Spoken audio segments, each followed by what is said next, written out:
دادا دا راته ووایه چې زما د خور واده هم رانږدې شو، نو خور ته دې څومره طلا او څومره د کور سامان ورته وکړه؟ تا پکې څه کار دی؟ څه کول او نه کول زما کار دی. تا پکې غرض نشته؟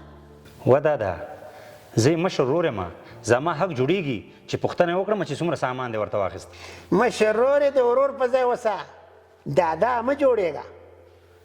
او بله دا چې ستا خور په طلا کوي څه؟ او دا طلا خلکو ته څه ورکوي؟ ډوډۍ ورکوي که اوبه؟ هر یو چې ګورم طلا واخله طلا واخله، نه اخلمه. و دادا ښه د طلا پسې بلا ورپسې مه ورته اخله، خو دا راته ووایه چې د کور د څومره سامان ورته واخیسته، کوم کوم اسباب دې ورته واخیستل؟ د کور دپاره مې نه ورته څه اخیستي او نه ورته اخلمه، بس یو څو جوړه جامې او یو بکس نیم به ورته واخلم، نور به د خسر کور ورته پوره کوي که نه هغه به م زه کومه. و پلاره قربان دې شمه، دغه په لکونو ولور دې چې واخیستلو په دې باندې څه کې؟ وایي ځې پلار یم که نه دومره حق مې نه کېږي، دا لویه کړې مې چې ده. و دادا لویه کړې چې ده دا خدای ده، نو ستا پکې څه؟ تا کړي څه شی دي؟ نه کوم زده کړې دې ورباندې کړي دي، مدرسې ته دې لیکلې ده، څه شی دې پې کړي دي چې ته راته وایې چې زما حق دی؟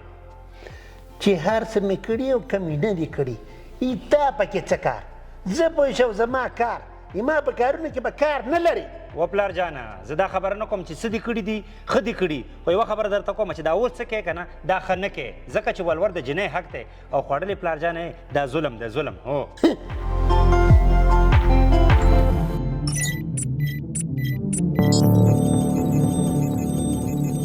پولیس د ټولنې خدمتګار